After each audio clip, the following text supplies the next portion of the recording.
Halo teman-teman, selamat datang di channel Scalping Trader. Ya, kembali saya buat watchlist rekomendasi saham untuk trading di tanggal 4 November 2024. Nah, seperti biasa saya disclaimer kalau saya tidak mengajak beli dan jual, jadi saya harap teman-teman melakukan analisa ulang karena marketnya juga ini lagi menurut saya ya, mungkin teman-teman banyak ya yang masih bilang marketnya oke-oke aja, tapi kalau menurut saya sih nggak banyak yang menarik ya. Menurut saya nggak banyak yang menarik. Jadi saya harap teman-teman melakukan analisa ulang. Semua rekomendasi ini berdasarkan hasil analisa saya dan saya juga bisa salah ya. Jadi saya harap teman-teman bertanggung jawab. Jangan karena saya share ticker saham yang menurut saya menarik, teman-teman main HK aja lalu malah sangkut gitu ya, terus marah sama saya karena ya tidak ada kepastian list saham yang saya rekomendasikan itu akan naik gitu ya. Ya teman-teman harusnya sudah paham lah ya. Tanggal 4 November paling saya punya 3 saham ya, 3 saham. 2 saham ini kayaknya seru buat gebuk-gebukan pagi ya, untuk scalping pagi maksud saya. Yang ketiga ini mungkin saya juga udah gimana ya, tapi kalau nggak berani trading di saham rally ya nggak akan dapat barang, nungguin dia koreksi nggak koreksi nih saham pani ya. Jadi untuk pembahasannya sendiri nah ini adalah rekomendasi yang kemarin saya share di tanggal 1 November ya. Kemarin saya ada info DKFT, MAPA ya, DKFT, Games, MAPA dan juga PTRO. Untuk MAPA dia sempat naik tapi lalu lanjut turun, terus DKFT harusnya cuan lah ya, ini kan lompat ya. Nah di KFT ini ya mudah-mudahan sih cuan ya, tapi kalau nggak cuan ya saya juga bingung lah ya. Saya juga cuan dikit-dikit tuh di DKFT. Kalau di Games harusnya sih enggak ya, karena dia naik sebentar langsung merah. Iya seperti itu. Dan PTRO juga kayaknya kemarin nggak perform ya, minus 1% ya. Ya minus, dia sempat naik terus akhirnya turun gitu ya. Memang rekomendasi saham di kondisi market yang lagi kurang oke memang ya menurut saya agak susah ya, karena mostly banyak saham yang justru malah turun ya. Yang kemarin ya IHSG-nya di tanggal 1 November kan minus 0,9. Artinya apa? Artinya ya banyak saham-saham yang merah, dan biasanya kalau banyak saham yang merah marketnya suka ngikut gitu ya, ikut keseret indeks gitu. Dan saat ini dia masih ada di support area 7400 something lah ya. Saya rasa ini masih akan turun nih, jadi makanya trading ya menurut saya sekali lagi mungkin berkali-kali saya info di YouTube membership bahwa tradingnya jangan agresif. Saya pribadi pun nggak akan agresif gitu ya. Di saham Foru ini yang pertama, saham Foru menurut saya menarik. Kenapa menarik? Karena data transaksinya menurut saya oke, dan sahamnya naik kenceng ya. Sahamnya naik 15% kemarin di tanggal 1. Tapi kalau ngelihat dia punya pola yang seperti ini, teman-teman, ada ngetel sempat ke bawah. Ini menurut saya saham ini ya, ditambahkan dia punya harga juga 7.000 ya. Jadi per satu lotnya aja udah 700 ribuan ya.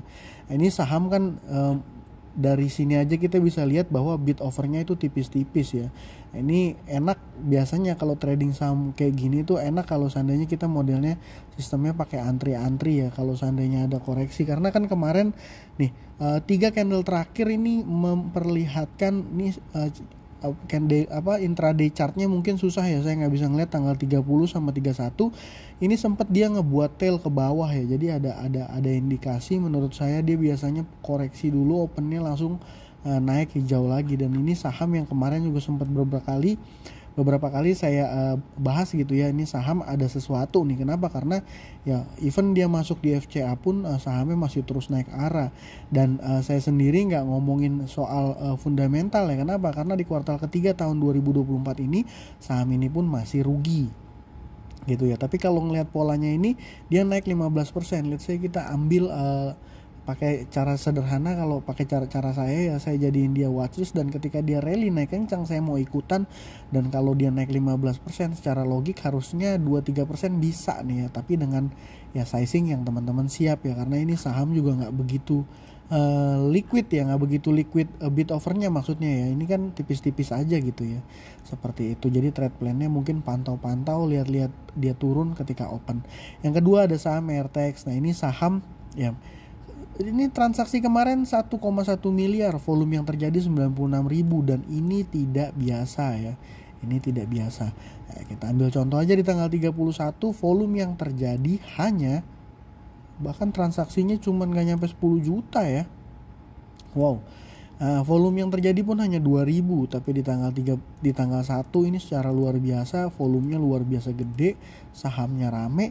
Memang kalau ngelihat dari data transaksinya ini nge-mix ya, ada artinya campuran, tapi NIYPCP juga biasanya dipakai oleh retail juga. Jadi memang ini menurut saya nge-mix sih.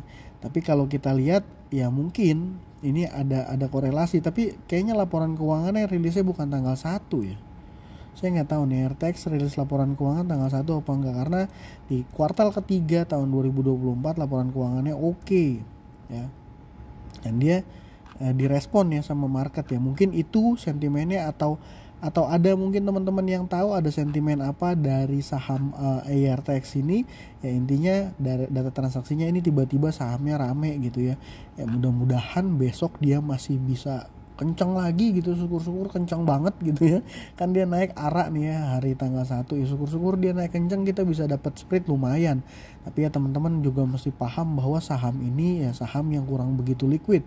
Data transaksinya aja cuma 1 miliar. Jadi tadi saya udah bilang di awal ya, sizingnya slow aja gitu ya, kecil-kecil aja. Jadi even teman-teman kena bantingan pun ya nggak akan sakit dan nggak akan berpengaruh signifikan ke portofolio teman-teman, karena memang market lagi sepi ya. Saham-saham gorengan kecil kayak gini yang main pasti cirinya kayak gitu. Saham gede itu dikit gitu ya, dikit yang gerak naik. Ini teman-teman perhatiin aja, ini saham-saham ya gitulah. Saya nggak berani sih rekomendasiin saham kayak gini, karena kalau banyak teman-teman yang belum terlalu ngerti main masuk aja biasanya sangkut. Kalau udah sangkut terus komen, saya jadi nggak tega gitu ya. Ya intinya teman-teman analisa sendiri lah. Yang ketiga ada saya punya saham PANI. Wah ini saham PANI ini udah naik kenceng banget. Kenapa masih direkom? Ini masih naik terus gitu ya. Ini saya juga bingung ini gimana cara menentukan dia punya ini. Tapi kalau ngelihat ini saham masih nge-hype dan termasuk saham yang kebal terhadap bursa ya, nggak ada UMA. Wow luar biasa banget. Dan dari mulai dia naik break dari harga 5 ribuannya itu, ini volume yang terjadi sangat-sangat besar ya teman-teman, sangat-sangat besar. Dan ini adalah bukti saham liquid. Jadi kalau masuk 1 miliar aja ini keluarnya ya nggak susah gitu ya, keluarnya nggak susah. Tapi ya memang harga sahamnya udah di atas banget, dan saya yakin juga banyak juga pelaku pasar yang udah punya harga di bawah. Tapi kalau saham ini memang punya agenda besar di belakangnya, saya nggak tahu ya detailnya seperti apa. Mungkin salah satu influencer AHA ya yang sering bahas saham ini, mungkin dia lebih paham detailnya. Kalau saya pribadi sih sekedar ikutan aja, karena berkali-kali ini saham di luar nalar ya naiknya. Dan dia per hari itu naiknya lumayan loh. Dia naik 7%, dia naik 8% di kondisi market kayak gini ya. Maksud saya di kondisi market kayak gini dengan likuiditas yang besar, wah ini sih menarik banget untuk dipantau. Tapi ya untuk analisanya sendiri ini memang ya teman-teman harus pinter-pinter ya melakukan analisa titik entry-nya sendiri. Tapi ini saham nih masih rame menurut saya. Balik lagi itu saya sendiri nggak akan agresif, paling nanti prepare dana aja di Porto untuk coba ikutan IPO saham DAS ya, IPO saham DAS. Memang marketnya banyakan yang jelek ya teman-teman, gak usah dipaksain tradingnya. Ya itu aja dari saya kali ini, semoga bermanfaat, bisa kasih cuan buat teman-teman besok. Sekian dari saya, terima kasih, selamat cuan, thank you.